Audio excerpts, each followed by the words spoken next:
Hello दोस्तों, नमस्कार। आपका हमारे यूट्यूब चैनल LKMM स्टोरी 22 में एक बार फिर से तहे दिल से स्वागत है। तो आपका ज़्यादा समय ना लेते हुए आइए कहानी का जल्दी से शुरुआत करते हैं। मेरी बहन ज़बरदस्ती मुझे अपने पति के साथ सुलाकर खुद सारी रात घर से बाहर रहती। एक रात मेरे जीजू को पता चल गया कि मैं उसकी पत्नी नहीं बल्कि साली हूँ। मेरे जीजू ने मेरे साथ ऐसा काम किया जिसे सुनकर आपके होश उड़ जाएंगे। रात को मैं गहरी नींद में थी। मुझे महसूस हुआ कि मुझे कोई जगाने की कोशिश कर रहा है। मैंने अपनी धीमी धीमी आंखें खोल कर देखें तो मेरे बेड के पास मेरी बहन खड़ी थी। मैं फ़ौरन उठकर बैठ गई। पहले दिमाग में ये ख्याल आया कि जीजू को कुछ हो तो नहीं गया, इसलिए वह इस वक्त मुझे जगाने आई है। पर जैसे ही मैंने उससे पूछा कि क्या हुआ, उसने फ़ौरन मेरे मुंह पर हाथ रख दिया और मुझे चुप रहने का इशारा करते हुए कहने लगी कि यहाँ से उठो। मुझे हैरत हुई कि वो रात को मुझे जगाने क्यों आई है और मुझे खामोश रहने को क्यों कह रही है। और फिर कुछ दिन पहले सुनी हुई खबर के तरफ मेरा ख्याल गया तो मुझे लगा कि शायद घर में कोई घुस आया है, इसलिए वो ऐसा कर रही है। और मैंने इशारे से पूछा क्या बात है, तो उसने जो बात मुझसे कही वह मुझे परेशान करने के लिए काफ़ी थी। मेरी बहन चाहती थी कि मैं उसके कमरे में जाकर उसके पति के साथ उसकी जगह सो जाऊं। मैंने उससे पूछा कि तुम ऐसा क्यों चाहती हो और मैं उसके पति के साथ कैसे सो सकती हूँ, लेकिन वो जिद करने लगी कि मैं 1 घंटे के लिए वहाँ पर लेट जाऊँ, पर जब वह वापस आएगी तो फिर मैं वहाँ से चली जाऊँगी। किसी को भी पता नहीं चलेगा, जबकि मुझे डर था कि अगर जीजू को पता चला जाएगा तो उस दिन हम दोनों बहनों को घर से निकाल देंगे और किसी मर्द के साथ उसकी पत्नी की जगह मैं कैसे सो सकती थी। लेकिन मेरी बहन मिन्नतें कर रही थी। उसका मुझ पर बहुत एहसान था, इसलिए मैं चुपचाप उसकी बात मान गई और उसके कमरे में जाकर बेड पर लेटकर सो गई। सुबह होने के कुछ समय पहले ही मेरी बहन वापस आई और मुझे जगाकर खुद अपने कमरे में जाने को कहा। मैं अपने कमरे में आ गई, लेकिन मेरा दिमाग अपनी बहन की इस हरकत पर था कि रात को उसने मुझे क्यों भेजा और खुद कहाँ पर थी। जब मैं सुबह नाश्ते के लिए उठी तो जीजू घर पर ही थे और उनके अंदाज से महसूस हो रहा था कि उन्हें कुछ भी मालूम नहीं है। मुझे इंतज़ार था कि वह घर से जाएंगे तो मैं बहन से पूछूंगी कि ये सब क्या है। जीजू के जाने के बाद जब मैंने दीदी से सवाल किया कि क्या मसला था और तुम रात को कहाँ गई थी, तो वह मेरे सवाल पर रोने लगी। उसने कहा मैं तो रात को अपने दोस्त के साथ अस्पताल में थी। मुझे उसकी बातों ने हैरान कर दिया। अगर वो किसी दोस्त के साथ हॉस्पिटल गई थी तो अच्छी बात है, और वो जीजू को बताकर भी तो जा सकती थी। और यही बात मैंने अपनी बहन से कही तो वह कहने लगी मेरे उस दोस्त को तुम्हारे जीजू पसंद नहीं करते, क्योंकि वो लड़की अकेली रहती है और उसकी शादी भी अभी नहीं हुई है। तो सबको लगता है कि जो अकेली लड़की रहती है वो बद किरदार है। हालांकि ऐसा नहीं है, लेकिन यह भी बाकी मर्दों की तरह उसे बरकिरदार ही समझते हैं। मैंने जब पूछा कि उसके साथ आखिर ऐसा क्या हुआ था कि रात को उसे हॉस्पिटल जाना पड़ा, तो मेरी बहन ने इस बात को टाल दिया और मेरा धन्यवाद करने लगी। रात को तुमने मुझे बचा लिया, मैं भी इस बात को भूल गई। चलो, मेरी बहन ने एक अच्छा काम किया था। लेकिन कुछ दिन गुजरे तो फिर से एक रात मेरी बहन मुझे जगाने आ गई और मुझे अपने कमरे में ले जाकर फिर से सोने को कहा। मैंने पूछा कि फिर उस दोस्त के साथ कुछ हो गया है क्या, तो उसने कहा हाँ। मैंने फिर पूछा कि किस हॉस्पिटल में जा रही हो। मैंने इसलिए पूछा ताकि मुझे मालूम हो, लेकिन मेरी बहन ने मुझे कुछ भी नहीं बताया। मुझे अपने कमरे में भेजकर घर से निकल गई। मुझे ऐसा महसूस हो रहा था कि जैसे कुछ गलत हो रहा है। यकीनन मेरी बहन कुछ गलत कर रही थी और रात को हॉस्पिटल जाने के बहाने से वह कहीं और जाती थी। मेरी बहन तकरीबन 4 घंटे बाद वापस आई और वो 4 घंटे में जैसे सूली पर लटक कर गुजार रही थी।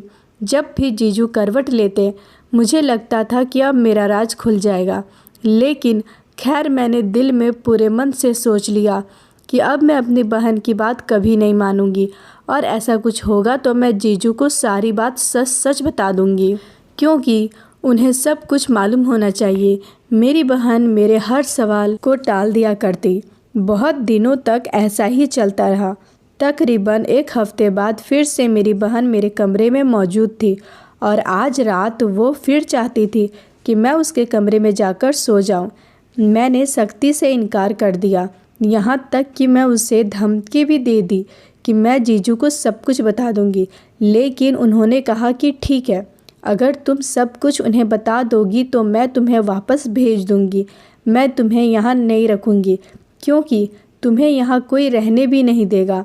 मेरे भविष्य का सवाल था, इसलिए मैं ना चाहते हुए भी जाकर उसके कमरे में सो गई। मैं सोच रही थी कि ठीक है, अगर यह बात है तो बात मुझ पर है कि मुझे क्या करना चाहिए। क्या मुझे अपने जीजू को बता देना चाहिए या फिर खामोश रहना चाहिए। मैं चुपचाप लेटकर छत की तरफ देखते हुए यही सोच रही थी कि मुझे महसूस हुआ कि मेरे जीजू ने मेरी तरफ करवट ली है। मैंने झट से आंखें बंद कर ली ताकि उन्हें महसूस हो कि मैं सो रही हूँ और करवट लेकर उनकी तरफ पीठ कर ली। लेकिन उन्हें शायद अंदाज़ा हो गया था कि मैं उनकी पत्नी नहीं बल्कि साली हूँ, इसलिए उन्होंने अपनी पत्नी और मुझसे अपने तरीके से बदला ले लिया। मेरा नाम सिया है, हम 2 ही बहनें हैं और हमारा घर एक छोटे से गांव में है। मुझसे बड़ी बहन दिया की शादी एक शहर में हो गई थी और वो अपने पति के साथ शहर में रहती थी। मैंने जब मैट्रिक पास किया तो पार्टी कॉलेज में एडमिशन के लिए फॉर्म जमा करवा दिया, क्योंकि हमारे गांव की लड़कियां वहीं पढ़ने जाया करती थी। लेकिन मेरी बहन ने जिद की थी कि वो मेरा बड़े शहर में एडमिशन करवाएगी और ख़ुद ही मेरे सारे डॉक्यूमेंट्स ले गई और अपने शहर के कॉलेज में जमा करवा दिए। जब मेरा एडमिशन हो गया तो उसने खुद से कहा था कि मैं उसके घर में रहूं या फिर पास में ही रहूंगी। मेरी बहन ने अपने पति और मम्मी पापा को कैसे राज़ी किया मुझे नहीं मालूम था। मैं तो खुश थी कि मुझे एक शहर के कॉलेज में पढ़ने का मौका मिल रहा था और मैं गांव छोड़कर शहर में आ गई। मुझे यहाँ आए ज़्यादा दिन नहीं हुए थे, लेकिन हर कदम मेरी बहन मेरा साथ देती थी। वहाँ जिस तरह का फैशन चलता था उस तरह के कपड़े लाकर देती थी, अच्छा पर्स लाकर देना, जेब खर्चा देना, घर का सारा काम मेरी बहन करती थी। और इसी तरह के बहुत से मुझ पर मेरी दीदी के एहसान भी थे और वैसे भी वो मेरी बड़ी बहन थी। सब कुछ मिलकर ठीक चल रहा था। जब पहली बार कॉलेज की छुट्टी हुई तो मैं बहुत खुश थी कि अब मैं वापस अपने घर चली जाऊंगी और अपने दोस्तों से मिलूंगी। लेकिन मेरी बहन ने मुझे ज़्यादा दिन गांव में रहने नहीं दिया। कहा कि तुम शहर में रहो और अपनी पढ़ाई पर ध्यान दो। ना जाने उसकी ज़ुबान में क्या मिठास थी कि माँ बाबा भी हमेशा उसी का साथ देते। मुझे लगता था कि वो मेरा बहुत ख्याल रखती है, इसलिए इतनी परवाह करती है, क्योंकि खुद उसने छोटे कॉलेज में पढ़ाई की और शायद वो चाहती थी कि उसकी बहन अच्छे से पढ़े और गांव में सबसे आगे बढ़े। मेरी बहन के दिमाग में क्या चल रहा था ये तो मुझे मालूम ही नहीं था। छुट्टियां अभी कुछ बाकी थी और गांव में से वापस आ गई। मेरी जीजू भी मुझे घर का एक हिस्सा ही समझने लगे थे, इसलिए उन्हें भी मेरी आदत हो चुकी थी। इसलिए वो भी मेरे वापस आने से बहुत खुश थे। और जिस दिन मैं शहर से वापस आई उस दिन थकान की वजह से मैं जल्दी सो गई थी। जब आधी रात को मेरी बहन मेरे कमरे में आई, उसने चुपके से मुझे अपने कमरे में जाकर सोने को कहा और मेरे सवाल करने पर कहा कि मेरी दोस्त हॉस्पिटल में है और उसे मेरी ज़रूरत है। तुम्हारे जीजा उसको पसंद नहीं करते, तुम जाकर सो जाओ ताकि उनको मालूम ना हो सके। मैं इस बात पर खामोश हो गई और इस बारे में ज़्यादा सोची नहीं। लेकिन मुझे क्या मालूम था कि इस बार उसकी बात मानकर मैंने अपने लिए बड़ी मुश्किल खड़ा कर ली है और यह चीज़ मेरे ऊपर क्या मुसीबत लाएगी यह सच्चाई मुझे मालूम नहीं थी। इस बात को 1 हफ्ता ही गुजरा था। दोबारा से मेरी बहन ने मुझे उसके कमरे में जाकर सोने को कहा। अब की बार मैंने उससे बहुत बहस की, लेकिन आखिरकार मुझे उसकी बात को मानना ही पड़ा और 2 से 3 बार यही सब चीज़ें होती रही तो मैंने बहस करना भी छोड़ दिया था और जब वो मुझे जगाते तो मैं खामोशी से उसके कमरे में जाकर सो जाया करती थी। लेकिन एक दिन मुझे ऐसा महसूस हुआ जैसे मेरे जीजू जाग रहे हैं और उसको सब कुछ मालूम है कि बिस्तर में उसके साथ उनकी पत्नी नहीं बल्कि साली है। मुझे डर लग रहा था और मैं सोच रही थी कि उन्होंने मुझसे सवाल कर लिया तो फिर मैं क्या करूँगी। न जाने कैसे कुछ घंटे गुजरे और मेरी बहन वापस आ गई। दूसरे दिन सुबह मैंने दीदी को बताया कि मुझे लगता है कि रात को जीजू जाग रहे थे और उनको सब कुछ मालूम है।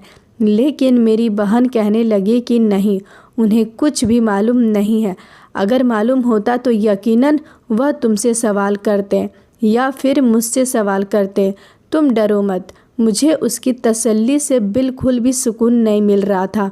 मेरा कॉलेज भी शुरू हो गया था और ये सब सिलसिला भी जारी था। मेरी बहन पहले हफ्ते में 1 बार जाया करती थी और अब तो हर दिन बाद चली जाया करती है। मेरी बहन मुझे कभी नहीं बताती थी कि वो कहाँ जाती थी और मेरे इस सवाल को सख्ती से टाल देती थी।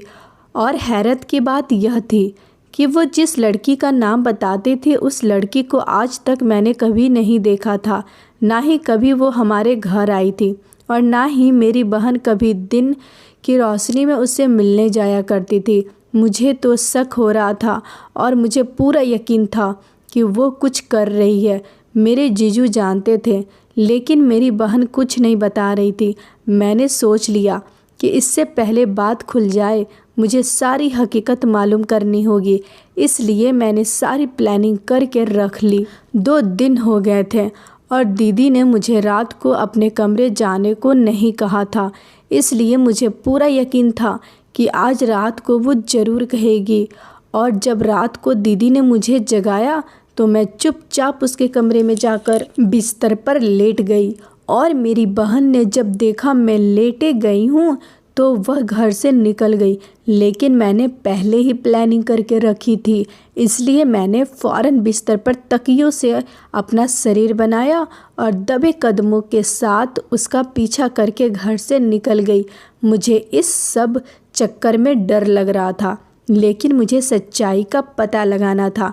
मुझे नहीं मालूम था कि इसका अंजाम क्या होगा, लेकिन जहाँ मेरी बहन जा रही थी मैं उसके पीछे पीछे जा रही थी। मुझे इस बात की भी परवाह नहीं थी कि मेरे जीजू जाग गए हैं या फिर क्या होगा, क्योंकि मुझे पहले से ही यकीन था कि वह सब कुछ जानते हैं। गली में बहुत अंधेरा था और मैं अपनी बहन के पीछे पीछे चल रही थी। मैंने काली चादर ले रखी थी और मैं अंधेरे का हिस्सा मालूम हो रहा था। मैं बहुत ज़्यादा डरपोक थी, दिल में बहुत डर लग रहा था। लेकिन मेरी बहन बगैर किसी डर के और खौफ के आगे बढ़ती चली जा रही थी। मुझे यूँ लगता था जैसे उसे एहसास हो रहा हो कि कोई उसके पीछे आ रहा है, क्योंकि वो थोड़ी देर के बाद घूम के पीछे ज़रूर देखती थी। लेकिन मैं अंधेरे में काली चादर लेकर चल रही थी, इसलिए शायद उसे मैं नज़र नहीं आई। मैंने देखा कि मेन रोड पर मेरी बहन एक गाड़ी में बैठकर चली गई। अंधेरे की वजह से मैं गाड़ी का नंबर भी नहीं देख सकी और हैरत की बात यह थी कि गाड़ी की हेडलाइट वगैरह भी मेरी और थी और गाड़ी भी काले रंग की थी। इससे मुझे कुछ भी मालूम ना हो सका कि वह कौन सी गाड़ी है, उसका नंबर क्या है। मेरे पास कोई रास्ता नहीं था, इसलिए मुझे वापस आना पड़ा। मैं खामोशी से अपनी बहन के कमरे में आ गई और उसकी जगह जाकर लेट गई। लेकिन मुझे इस बात का यकीन था कि मेरे जीजू जाग रहे हैं, लेकिन उन्होंने मुझसे कोई सवाल नहीं किया और ना ही मैंने कोई आवाज़ की। मैं बिल्कुल खामोशी से लेटी रही। 3 घंटे बाद दिया वापस आई और उसने मुझे खामोशी से इशारा किया और हमेशा की तरह मैं उठकर अपने कमरे में चली गई। वो अपनी जगह पर लेट गई। मैंने सोच लिया था कि आज सुबह अपनी बहन से फिर सवाल करूँगी कि वह कहाँ जाती है। अगर उसने मुझे कुछ नहीं बताया तो सारी बातें मैं अपने जीजू को बता दूँगी, क्योंकि मैं इस खेल का हिस्सा नहीं बन सकती थी और ना ही बनना चाहती थी। मुझे अपनी बहन पर हैरत हो रही थी कि वह कैसे ये सब कुछ कर रही है, क्योंकि मुझे यकीन था कि वह गलत रास्ते पर चल रही है और उसकी ऐसी कोई दोस्त नहीं है। यकीनन वह 2 घंटे के लिए किसी लड़के के साथ जाती है और मैं अपनी बहन के मामले में बहुत गौर कर रही थी। तो मुझे अंदाज़ा हुआ कि मेरे जीजू की सैलरी इतनी ज़्यादा नहीं थी, तो फिर मेरी बहन रोज़ रंग बिरंगे सूट कहाँ से लाती थी और मुझे भी पैसे देती थी। ये सारे पैसे उसके पास कहाँ से आते थे? ऐसे ही मैं सोचती जा रही थी। मुझे हर कहानी के साथ कुछ गलत होता नज़र आ रहा था और इसी बात से मुझे बहुत ज़्यादा परेशान कर रहा था, क्योंकि अगर यह बात खुल जाती तो मेरा भविष्य भी खराब होता और साथ ही बहुत ज़्यादा बदनामी भी होती। और आखिर वह यह सब कुछ क्यों कर रही थी? उनकी एक ही ख्वाहिश थी कि उनकी शादी शहर में हो और उनकी ख्वाहिश पूरी हो चुकी थी, तो फिर वो धोखा क्यों दे रही थी? वो अपने पति के साथ ऐसा क्यों कर रही थी? ऐसे बहुत से सवाल थे, लेकिन मेरे पास जवाब नहीं था। जवाब मेरी बहन के पास था, जो मुझे बिल्कुल जवाब नहीं देना चाहती थी। मुझे उस हर सवाल का जवाब चाहिए था। इसलिए मैंने दूसरे दिन सुबह कॉलेज से छुट्टी ले ली और जीजू के ऑफिस जाने के बाद अपनी बहन से सवाल किया कि वह कहाँ जाती है और किसके साथ जाती है। मैंने उससे कहा, मुझे सब कुछ सच सच बता दो, क्योंकि मैं जानती हूँ कि वह किसी गलत रास्ते पर निकली है और कल रात मैं ही उसका पीछा कर रही थी और अभी अगर उसने मुझे नहीं बताया तो उसके पति को सब कुछ बता दूंगी। मेरी बात सुनकर तो मेरी बहन परेशान हो गई, लेकिन फिर उसने कहा कि अगर मैं किसी के साथ जाती हूँ तो यह मेरा मसला है, तुमको इसमें पड़ने की क्या ज़रूरत है? मैं तुम्हें यहाँ इसलिए लाई हूँ कि तुम मेरा साथ दो। मेरा और तुम्हारा चेहरा एक जैसा है, देखने में बिल्कुल समझ नहीं आता कि मैं कौन हूँ और तुम कौन हो, और तुम्हें यह सब कुछ करना ही होगा जब तक मैं चाहती हूँ। अगर तुम मना करोगी तो मेरे पास एक ही रास्ता है, मैं तुम्हें गांव वापस भेज दूंगी और माँ बाबा को यह बता दूंगी कि तुम्हारे जीजू से किसी किस्म का कोई रिश्ता था, इसलिए मैंने तुम्हें वापस भेजा है। इसके बाद ना तो तुम्हें मम्मी बाबा आगे बढ़ाएंगे और ना गाँव में तुम्हारी कोई इज्जत होगी। तुम्हारे सारे सपने सपना बनकर ही रह जाएगा। उसकी इस बात ने मेरी आंखें खोल दी थी। अगर दीदी ने सच में ऐसा कर दिया तो मैं किसी को मुंह दिखाने लायक नहीं रहूँगी। लेकिन मुझे अपनी बहन की खुदगर्जी पर अफसोस हो रहा था। उस वक्त रोते हुए मैं वहाँ से उठ गई, लेकिन अपने कमरे में जाकर सोचने लगी कि दीदी ने ये सब कुछ क्यों कर रही है। वो तो बहुत ही सही लड़की थी। उसकी सारी जवानी मेरे सामने बीती थी। उसने कभी कोई गलत रास्ता नहीं चुना था। हालांकि वह शहर में अकेले पढ़ने भी गई थी। उसने शहर में 3 महीने का कंप्यूटर कोर्स भी किया था। वो अकेली रहती थी, कभी भी उनके बारे में कोई गलत बात नहीं सुनी थी। तो अब वह शादीशुदा है तो ऐसे काम क्यों कर रही है? मैं हर तरफ से फंस चुकी थी। अगर किसी को कुछ बताती तो मेरी दीदी मुझे गांव वापस भेज देती, और अगर ना बताती तो मुझे अपनी बहन के इशारों पर नाचना था। इसलिए हर रास्ता बंद हो चुका था। मुझे खामोशी से वहीं रहना था। जो वो कह रही थी वही करना था। हालांकि इस काम में मेरा दिल राजी नहीं था और उधर मेरे जीजू के रंग बदलते जा रहे थे, जो मेरे लिए बहुत ज़्यादा परेशानी की बात थी। वो दीदी के सामने तो बिल्कुल नॉर्मल रहते थे, लेकिन जैसे ही मेरी बहन आगे पीछे होती तो मुझसे इशारों में बातें करने लगते, जैसे वह जानते हो कि रात को उनके पास होती हूँ। ये बात मेरे लिए और ज़्यादा मुसीबत की थी। मैं पढ़ाई छोड़कर हॉस्टल में नहीं रह सकती थी। मैंने सोचा था कि माँ बाप से नहीं तो जीजू से बात ज़रूर कर लूँगी, लेकिन अब उनकी मीठी मीठी बातों की वजह से मैं उनसे भी खींची हुई रहती थी। अब मेरे लिए कोई रास्ता नहीं था सिवाय भगवान के। रो रो कर भगवान से प्रार्थना करती थी कि वो मेरी बहन को सही रास्ता दिखा दे, मुझे इन सब से निकालने का कोई रास्ता बता दे। एक बार दीदी अलमारी से कोई चीज़ ढूंढ रही थी। मैंने अपनी आंखों से एक अजीब सी चीज़ देखी, जिसे अलमारी के पीछे की तरफ छुपाया गया था और जब मैंने उसे खोलकर देखा तो मैं हैरत में पड़ गई। उसमें लड़कियों के जीन्स और टॉप पड़ी हुई थी। ऐसे कपड़े तो हमारे यहाँ दूर दूर तक कभी किसी ने नहीं पहने थे। मैंने अपनी बहन को भी कभी नहीं पहने देखा था। तो इसका मतलब यह है कि मेरा शक सही है। इस चीज़ ने मुझे परेशान कर दिया और अपनी बहन से मुझे नफ़रत महसूस हुई और जीजू का व्यवहार बदलता जा रहा था और मैं अपनी बहन को भी नहीं बता सकती थी कि जो खुद किसी गलत रास्ते पर चल रही है वो मेरी क्या मदद करेगी। वो मुझे अपने पति के साथ मिलकर बदनाम कर देगी। और फिर एक दिन भगवान ने मेरी सुन ली। मुझे सारी हकीकत मालूम हो गई। मैं कॉलेज से वापस आई तो हमारे घर के सामने कुछ अजीब किस्म की भीड़ थी। मुझे किसी अनहोनी का एहसास हुआ। मैं भीड़ को हटाते हुए जब अंदर पहुंची तो सामने के मंजर ने मुझे बहुत डरा दिया। पुलिस वालों ने मेरे जीजू को पकड़ रखा था और मेरी बहन वहीं पर खड़ी थी। मैंने पूछा कि यह सब क्या हो रहा है तो मेरी बहन ने फ़ौरन मुझे पकड़कर अपने पीछे कर लिया और कहा, बिल्कुल खामोश रहो। मेरी बहन ने अपने पति को पकड़ा दिया ताकि वो किसी और के साथ रंगरलियां ना मना सके। यही बात मैंने अपनी बहन से कही तो उसने मुझे खामोश रहने को कहा। मेरे जीजू चीखते रहे और पुलिस उनको पकड़कर ले गई। भीड़ हटने के बाद मैं अपनी बहन पर गुस्सा होने लगी। तुम्हें अपने पति को गिरफ्तार नहीं करवाना चाहिए था। उन्होंने क्या जुर्म किया है? अगर तुम्हें वो पसंद नहीं थे तो तुम उनसे डिवोर्स ले सकती थी, लेकिन बेगुनाह को ऐसे पकड़ा बना बिल्कुल भी अच्छा नहीं लगता। मेरी बहन ने कहा कि वो बेगुनाह कैसे हैं? क्या वो तुम्हें तंग नहीं करते थे? इस बात पर मैं सर झुकाकर रह गई थी। तब मेरी बहन ने कहा, तुम यहाँ बैठो, मैं तुम्हें बताती हूँ कि हकीकत क्या है। और मेरी बहन ने मुझे जो हकीकत बताई वो मुझे हैरान करने के लिए काफ़ी थी। उसने जो मुझे बताया मैं उसी की ज़ुबानी बता रही हूँ। शादी से पहले मैं शहर में 1 महीने का कोर्स करने आई थी। तुम्हें याद है? मैंने कहा कि हाँ मुझे याद है।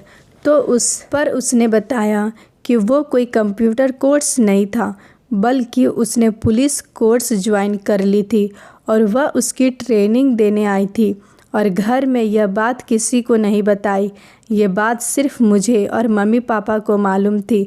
कुछ साल के बाद मेरा रिश्ता आ गया और मम्मी पापा ने जिद करके मेरी शादी उसके साथ कर दी। मैं खुद भी इस शादी से बहुत खुश थी। लेकिन जब शादी के बाद जब मैंने अपने पति से कहा कि मुझे पुलिस कोर्स ज्वाइन करना चाहती हूँ तो उन्होंने मुझे सख्ती से मना कर दिया। मैंने बिल्कुल भी नहीं बताया कि मैं ऑलरेडी कोर्स ज्वाइन कर चुकी हूँ। लेकिन जब मैंने ज्वाइन किया था तो मेरे सर ने मुझसे कहा कि रिजाइन ना करें, बल्कि आप डेली ना आएँ, लेकिन पुलिस के जो सीक्रेट मिशन हैं उसमें हमारी मदद कर दिया करें। उस पर मैंने हामी भर ली। ऐसा लग रहा था कि घर की मजबूरी की वजह से मेरा पति मना कर रहा है। एक बार एक छुपी हुई गैंग के खिलाफ उन्हें सबूत ढूंढना था और अपने पति को बताए बगैर मैंने काम शुरू कर दिया। लेकिन जब गैंग के बारे में मालूम हुआ तो मेरा पति भी इसी गैंग का हिस्सा था, इसलिए पुलिस कोर्स ज्वाइन करने से मना करता था। इसलिए उसने एक जुआ खेलने का फ़ैसला किया और तुम्हें इस्तेमाल करके मैं जो रात को उठकर जाती थी वो मैं अपने काम की वजह से जाती थी। मुझे मालूम है कि मेरा पति सब कुछ जानता था। जो हमेशा मुझे लगता था कि मेरे जीजू सब कुछ जानते हैं, वो हमेशा से ही जानते थे कि मैं कहीं चली जाती हूँ।